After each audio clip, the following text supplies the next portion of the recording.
বলেন আমার সাথে, কবর কেন্দ্রিক বাড়াবাড়ি শিরিক পর্যন্ত পৌঁছে দেয়। আপনাদের নারায়ণগঞ্জ আছে কিনা আমি জানি না, আমাদের বাংলাদেশে কবর কেন্দ্রিক বাড়াবাড়ি আছে, বেশি আছে না আমিও জানি। কবর কেন্দ্রিক বাড়াবাড়ি, আগে বর্ণনা শোনেন। সহিহ বুখারীর বর্ণনা 427 নম্বর হাদিস। এই হাদিসের মধ্যে নবীজির 3 বিবির কথা। এক হলো আম্মাজান আয়েশা সিদ্দিকা রাদিয়াল্লাহু তাআলা আনহা থেকে হাদিসটা বর্ণনা। নবীজির আর 2 বিবি উম্মে হাবিবা আর উম্মে সালামা, তাদের সম্পর্কে হাদিসটা সুবহানাল্লাহ বর্ণনা করছে এক বিবি, আর সম্পর্ক আরো 2 বিবি। তিনি বলেন, আন্না উম্মা হাবিবাতা ওয়া উম্মা সালামাতা যাকারাতা কানিসাতান রাআইনাহা বিল হাবাশা। উম্মে হাবিবা এবং উম্মে সালামা নবীর এই 2 বিবি হাবশায় একটা গির্জা দেখছে, গির্জা ফিহা তাসাবির। এই গির্জার মধ্যে অনেক মূর্তি, গির্জা ইবাদতখানা, এই ইবাদতখানার মধ্যে অনেক মূর্তি। ফাযাকারাত লিন-নবী সাল্লাল্লাহু আলাইহি ওয়াসাল্লাম, এই ব্যাপারটা তার 2 বিবি নবীজিকে জানাইছে, ইয়া রাসূলুল্লাহ হাবশা একটা গির্জা দেখলাম, গির্জা তাদের ইবাদতখানা, ইবাদতখানার ভিতরে দেখলাম আবার মূর্তি, ব্যাপারটা বুঝলাম না। নবীজি বললেন, ইন্না উলাইকা ইযা কানা ফীহিমুর রাজুলুস সালিহ মাতা। এরা হলো ওই সমস্ত মানুষ, তাদের মাঝে কোনো ভালো মানুষ যখন মারা যাইতো, বানাউ আলা কবরিহি মসজিদা, তারা ওই ভালো মানুষের কবরের উপর একটা মসজিদ বানাইতো। তাদের কোনো ভালো মানুষ মারা গেলে ওই ভালো মানুষের কবরের উপর তারা একটা মসজিদ বানাইতো। বানানোর পর ওয়াসাব্বারু ফীহি তিলকা সুওয়ারা, ওই মসজিদের ভিতর ওই অলিদের মূর্তি তারা স্থাপন করত। এবার একটু বুঝেন, দেখেন, এ হলো অলির কবর, এই কবরের উপরে মসজিদ, আবার মসজিদের ভিতরে অলির ছবি মূর্তি। এ হলো নিচে হলো কবর, উপরে মসজিদ, ওই মসজিদের ভিতরে অলির মূর্তি। তাহলে নিচে অলির কবর, উপরে অলির মূর্তি, এটার মধ্যে তারা ইবাদত করত। নাউজুবিল্লাহ। রাসূলুল্লাহ সাল্লাল্লাহু আলাইহি সাল্লাম বলেন, উলাইকা শিরারুল খালকি ইনদাল্লাহি ইয়াউমাল কিয়ামা, কিয়ামতের ময়দানে তারা হবে সবচেয়ে নিকৃষ্ট জাতি। বলেন নাউজুবিল্লাহ। কি শিখলাম? কবর কেন্দ্রিক মসজিদ বানানোর প্রতি কি কোনো উৎসাহিত আছে? হাদিসের মধ্যে উৎসাহ আছে? নবী বললেন এরা হবে সবচেয়ে নিকৃষ্ট। এবার আরেকটা হাদিস শুনেন, মুসনাদে আহমদ, এই হাদিসের বর্ণনাকারী আব্দুল্লাহ ইবনে মাসউদ রাদিয়াল্লাহু তাআলা তিনি বলেন, সামিআতু রাসূলুল্লাহি সাল্লাল্লাহু আলাইহি ওয়াসাল্লাম ইয়াকুল, ইন্না মিন শাররিন নাস মান তুদরিকুহুমুস সাআ ওয়া হুম আহইয়া ওয়াল্লাযীনা ইয়াত্তাখিযুনাল কুবুরা মাসাজিদা। রাসূলুল্লাহ সাল্লাল্লাহু আলাইহি সাল্লাম বলেন, পৃথিবীর সবচেয়ে নিকৃষ্ট জাতি তারা যারা দুনিয়াতে জীবিত থাকতে কিয়ামত আসবে। পৃথিবীর সবচেয়ে নিকৃষ্ট মানুষ তারা যারা দুনিয়াতে জীবিত থাকতে কিয়ামত আসবে। পৃথিবীর সবচেয়ে নিকৃষ্ট মানুষ তারা যারা জীবিত আছে আর কিয়ামত এসে গেল, তারা সবচেয়ে নিকৃষ্ট। আর কারা? ওয়াল্লাযীনা ইয়াত্তাখিযুনাল কুবুরা মাসাজিদা, এবং তারা, বলেন সবাই, এবং তারা, আরো জোরে বলেন, এবং তারা যারা কবরকে মসজিদ বানায়, যারা কবরকে সেজদার স্থান বানায়, তারা সবচেয়ে নিকৃষ্ট। তাহলে নবীজি কি বললেন? যারা জীবিত থাকতে কিয়ামত আসবে তারা সবচেয়ে নিকৃষ্ট, আর যারা কবরকে সেজদার স্থান বানায় তারা সবচেয়ে নিকৃষ্ট। এবার আরেকটি হাদিস শুনেন, সহিহ মুসলিমের বর্ণনা, 1075 নম্বর হাদিস। আমাদের মাদ্রাসার পাঠ্যপুস্তক অনুসারে 532 নম্বর হাদিস, আর আপনাদের পকেটের উস্তাদ অনুযায়ী 1075। পকেটে অনেকে উস্তাদ রাখে, মানে মোবাইল, এটাই উস্তাদ। তো এটা অনুযায়ী 1075, যদিও এটা বলা আমার জরুরি না, এটা না বললেও কিচ্ছু হবে না, কারণ আপনারটা ইন্টারন্যাশনালভাবে ফলো করা হয় না। আমি যেটা বলি ওটা ফলো করা হয়, 532 এটা ফলো হয় না। আপনি 1075 যেটা, এটা এমনি বইলে দিলাম, কারণ চিপাই গিয়ে আবার মিলায় হুজুরের কথা ঠিক আছে কিনা। এই হাদিসের মধ্যে আছে রাসূলুল্লাহ সাল্লাল্লাহু আলাইহি সাল্লামের সাহাবী জুনদুব রাদিয়াল্লাহু তাআলা আনহুর বর্ণনা। তিনি বলেন, সামিআতু রাসূলুল্লাহি সাল্লাল্লাহু আলাইহি ওয়াসাল্লাম ইয়াকুলু ক্বাবলা আন ইয়ামুতা বিখামসিন, নবীজি ইন্তেকালের মাত্র 5 দিন আগে আমি নবীরে বলতে শুনছি। ইন্তেকালের কয়দিন আগে? ইন্নী আবরাউ ইলাল্লাহ আন ইয়াকুনা লি মিনকুম খলিল, তোমাদের মধ্যে আমার কোনো অন্তরঙ্গ বন্ধু হওয়া থেকে আমি আল্লাহর কাছে মুক্ত, তোমাদের কেউ আমার অন্তরঙ্গ বন্ধু নাই। নবী বলতেছে, হে জাতি শোনো, হে উম্মত শোনো, তোমাদের মধ্যে আমার কোনো অন্তরঙ্গ বন্ধু নাই, এই অন্তরঙ্গ বন্ধু হওয়া থেকে আমি আল্লাহর কাছে মুক্ত। কেন? فإن الله تعالى قد اتخذني خليلا كما اتخذ إبراهيم خليلا। কেননা আল্লাহ তাআলা আমাকে খলিল হিসাবে গ্রহণ করেছে, যেমন ইব্রাহিম নবীকে খলিল হিসাবে গ্রহণ করছে। আপনারা এতদিন জানতেন ইব্রাহিম নবী আল্লাহর খলিল, এক নবী আল্লাহর খলিল। আজকে থেকে আমরা জেনে থাকবো ইব্রাহিম নবীও আল্লাহর খলিল, আমাদের নবীও আল্লাহর খলিল। ইব্রাহিম নবী খলিলুল্লাহ, আমাদের নবী খলিলুল্লাহ, হাবিবুল্লাহ, রসুলুল্লাহ। সুবহানাল্লাহ। তাহলে আমাদের নবী বলেন, মানুষের মধ্যে আমার কোনো খলিল নাই। কেন? আল্লাহ আমাকে খলিল হিসাবে গ্রহণ করেছেন, কেমনি ভাবে ইব্রাহিম নবীকে খলিল হিসাবে গ্রহণ করেছেন। এরপরে নবী বলেন, লাউ কুনতু মুত্তাখিজান মিন উম্মতি খলিলা লাত্তাখাযতু আবা বকরিন খলিলা।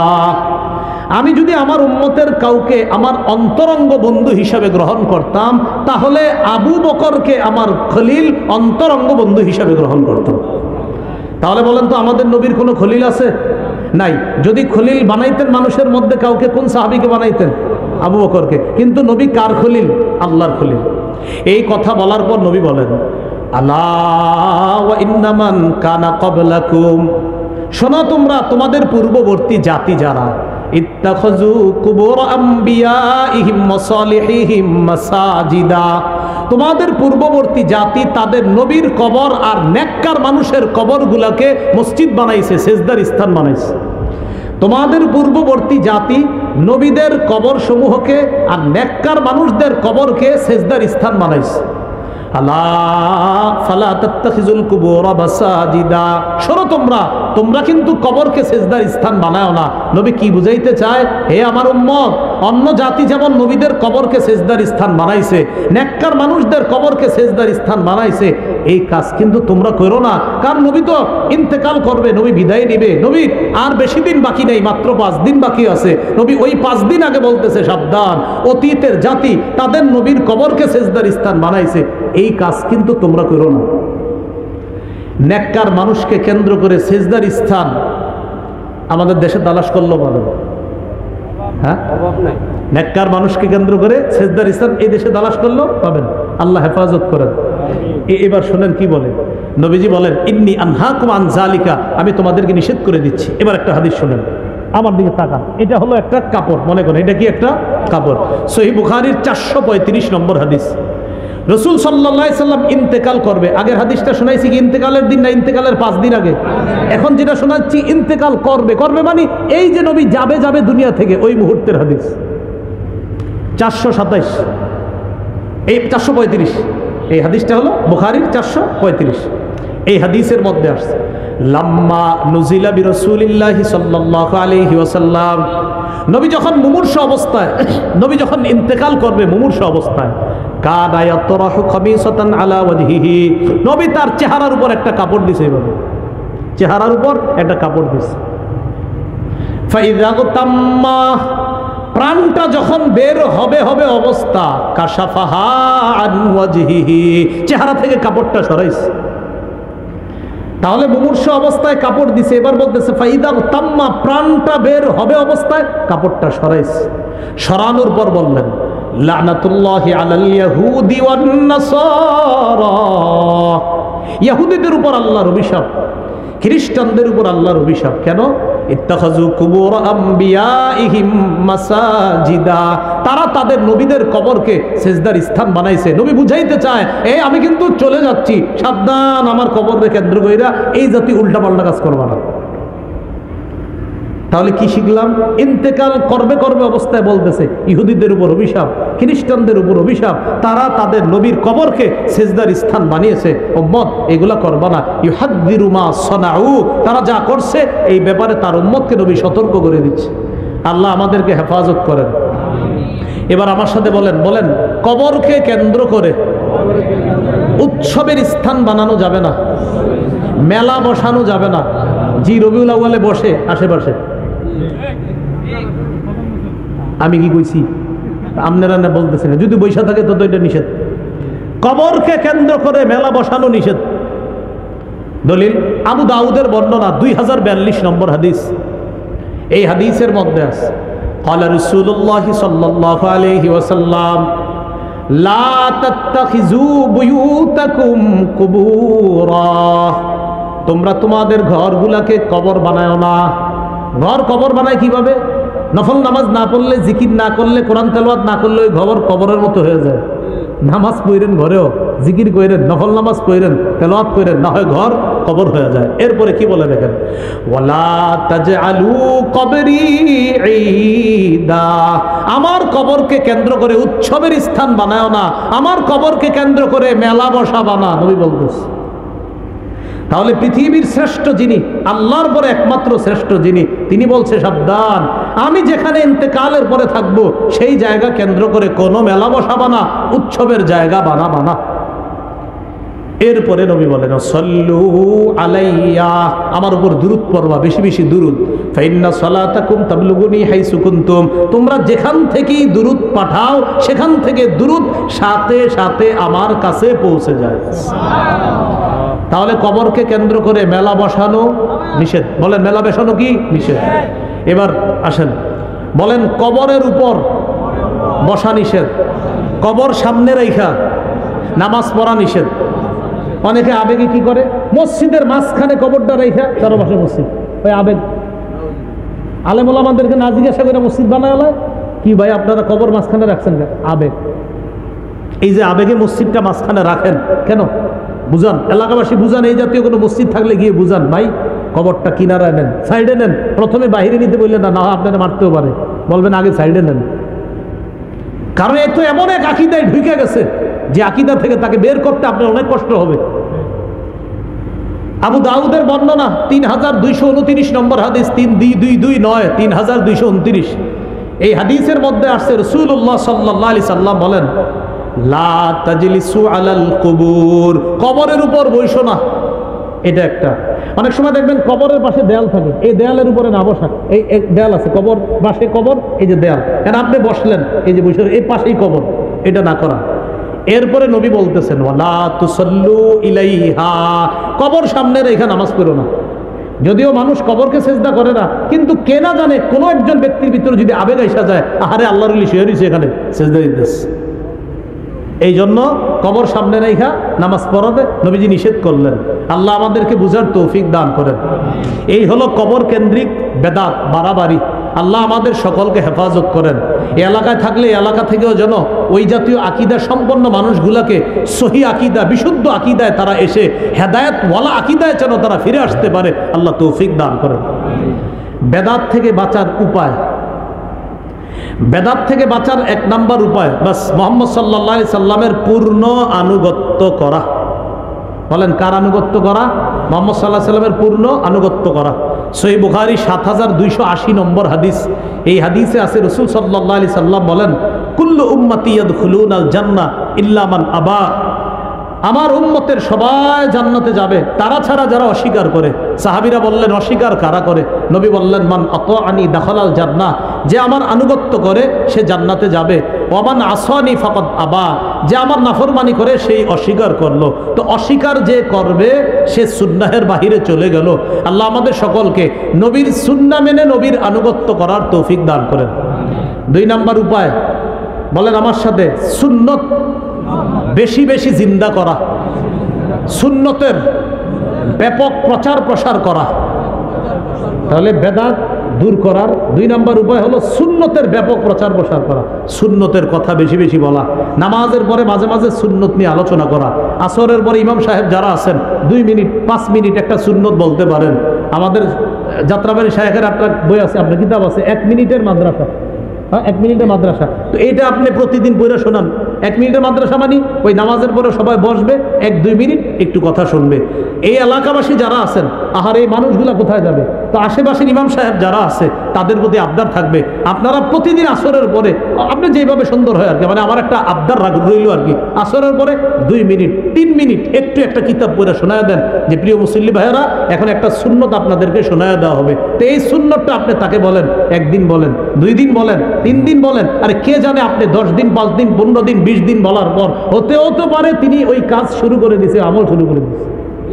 এই জন্য প্রতিদিন কিছু কিছু সুন্নত আমরা শিখবো। ইমাম সাহেবদেরকে আপনারা বলবেন যে হুজুর কিতাব আদি কি কি কিনে দেওয়া লাগবে বলেন, আমরা বলি কিনে দেই, আপনি আমাদেরকে বইরা বইরা শোনান। এলাকাবাসী রাজি আছেন ইনশাআল্লাহ? তাহলে এই সুন্নত যেন মসজিদে মসজিদে এটা যেন জিন্দা হয়ে যায়, সবাই যেন ব্যাপক প্রচার প্রসার করতে পারে, আল্লাহ তৌফিক দান করেন। তিরমিজির বর্ণনা 2677 নম্বর হাদিস, 2677। এই হাদিসে আসছে রাসূল সাল্লাল্লাহু আলাইহি সাল্লাম বলেন, মান আহিয়া সুন্নাতাম মিন সুন্নতি, আমার একটা সুন্নত যদি কেউ জিন্দা করে, ফালাহু আজরু মান আমিলাহা। কোন ইমাম সাহেব যদি একটা সুন্নত প্রচার করে, এই এলাকার 100 মুসল্লি যদি ওই সুন্নতটা পালন করে, ওই ইমাম সাহেবের আমল নামায় 100 জনের সওয়াব আল্লাহ দিবে, তাদের সওয়াব কাটা হবে না। মিন গায়রি আইয়ুনতাকাসা মিন উজুরিহিম শাই, তাদের সওয়াব থেকে একটু কাটা হবে না, তাদের সমপরিমাণ সওয়াব সুন্নত জিন্দাকারীর আমল নামায়ও আল্লাহ দিবে। ঘরের মা বোন যারা আছে তাদেরকে এই সুন্নতের কিতাবগুলা আপনারা কিনে দেন, তারাও যেন সুন্নত শিখতে পারে। সাধারণত কবর কেন্দ্রিক বাড়াবাড়ির প্রতি আমাদের মা বোনদের অনেক আগ্রহ আছে। মা বোনরা একটু নরম হয়তো, এদেরকে যেমনি বুঝে মনে করে আহারে না জানি কি আছে সেখানে। এইগুলা করতে গিয়ে আপনার এই কবর কেন্দ্রিক বাড়াবাড়ির মধ্যে মা বোনরাও লিপ্ত হয়ে যায়। খুব মন দিয়ে শোনেন, আল্লাহর কাছে মনোনীত ধর্ম ইসলাম পালনের একটা কিতাব আছে, কোরআনেই আছে কি মানতে হবে, কোরআন এবং হাদিস অনুযায়ী ইসলাম মানব। কি করা যাবে না? বাড়াবাড়ি। আর কি করা যাবে না? ছাড়াছাড়ি। এই বাড়াবাড়ির একটা অন্যতম বাড়াবাড়ি আমাদের দেশ সহ অনেক জায়গায় চলে, এটার নাম কি? বেদাত। বলেন তো, ইসলামের মধ্যে এবাদতের নামে নতুন কিছু আবিষ্কার, এটার নাম কি? বেদাত। আল্লাহ আমাদের সকলকে বেদাতি কর্মকাণ্ড থেকে আমরা যেন বেঁচে থাকতে পারি, আল্লাহ তৌফিক দান করেন। সামনের মাসটা কি মাস? আরবি মুহররম। এই মুহররম মাসটা কেন্দ্র করেও অনেকের আবেগ এখন উতলে উঠবে। এই আজকে এখন মানে আবেগ, খুব আবেগী, এবং আপনাদের বুঝাবে হুজুর এই আবেগী হইতে হলেও ভাগ্য লাগে, বুঝলেন? এই আবেগ বাড়তেই থাকবে, দেখবেন বাড়তে বাড়তে এই আবেগ যে কোথায় গিয়ে বুঝবে। শুধু কি আবেগ, যখন দেখবে যারে নিয়ে আবেগটা, তার কবর তো বাংলাদেশে নাই, হের একটা কবর বানায় ফেলবে দেশে, বানায় এটা নিয়ে আপনার এটা কলা দিবে, আম দিবে, জাম দিবে, কাঁঠাল দিবে, টাকা দিবে। কারে দেয়? কি এক আজীব মস্তিষ্ক নিয়ে বসবাস করে। কবরের সামনে একটা বাচ্চা বৈশা বৈশা কয় স্যার 10টা টাকা দান করেন, দান করে না, ওই কবরে মরা মানুষটা রেখে 10,000 দিয়ে। জিন্দা মানুষ কত চাইছে? 10। আরে জিন্দা মানুষ কত টাকা চাইছে? 10। দেয় নাই 10। মরা মানুষের দিছে কত? 10,000। এ বলেন না, মরা মানুষের দিছে কত? স্যার 10টা টাকা দেন, পেটে খিদা, দেয় না। মরা মানুষের দিয়েছে 10,000। এই সমস্ত অসুস্থ মস্তিষ্ক কবে আমাদের বুঝে আসবে বলেন? আল্লাহ আমাদের সকলকে বোঝার তৌফিক দান করেন, আমরা যেন এই কথাগুলো মেনে চলতে পারি, সবাইকে আল্লাহ তৌফিক দান করেন। আমার এই আলোচনাটা মিম্বরের আমানত যাদের কাছে আছে, আপনাদের সম্ভবত 2য় খণ্ডে এই পুরো আলোচনাটা পাবেন। 2য় খণ্ডে এই পুরো আলোচনা, আরও বেশি আছে আলোচনা, ওখানে পেয়ে যাবেন। মিম্বরের আমানত যারা সংগ্রহ করেন নাই, আমার আবদার থাকবে সংগ্রহ করে নিয়েন। এই সংকলনটা আপাতত 6 খণ্ডে আছে, অনলাইন থেকে সংগ্রহ করা যায়, আপনারা সংগ্রহ করে নেবেন। প্রথম খণ্ডে সন্তানের 64টা অধিকার, 2য় খণ্ডে এই যে শিরিক বেদাত কুফুর তাওহীদ, 3য় খণ্ডে হালাল হারাম, 4র্থ খণ্ডে স্বামীর 24টা অধিকার, স্ত্রীর 19টা অধিকার, 5ম খণ্ডে ইসলামের প্রথম ভিত্তি, 6ষ্ঠ খণ্ডে ইসলামের 2য় ভিত্তি নিয়ে আলোচনা। আপাতত মার্কেটে 6 খণ্ডে আছে। ওরা এখানে প্রকাশনী থেকে নিয়ে এসেছে, ওরাও নিয়ে এসেছে এখানে, আমারে বলছে বলার জন্য। এখানে মনে হয় 4 খণ্ড আছে ওদের কাছে, যাদের লাগবে নিয়ে যেতে পারেন। যারা নেবেন তাদের প্রতি আমার একটা আবদার থাকবে, প্রতিদিন একটু হলেও মুখস্থ করেন। বিশেষ করে সন্তানের 64টা অধিকার, জামাই বউ 2জন মুখস্থ করে ফেলবেন, 5টা মুখস্থ করে শোনাইবেন একজন আরেকজনকে, এটা কাজে লাগবে কিন্তু ইনশাআল্লাহ। আল্লাহ আমাদের সকলকে আজকের যে বেদাত নিয়ে আলোচনাটা হয়েছে, এটা যেন বুঝে শুনে আমরা বেদাত পরিত্যাগ করতে পারি, আল্লাহ তৌফিক দান করেন।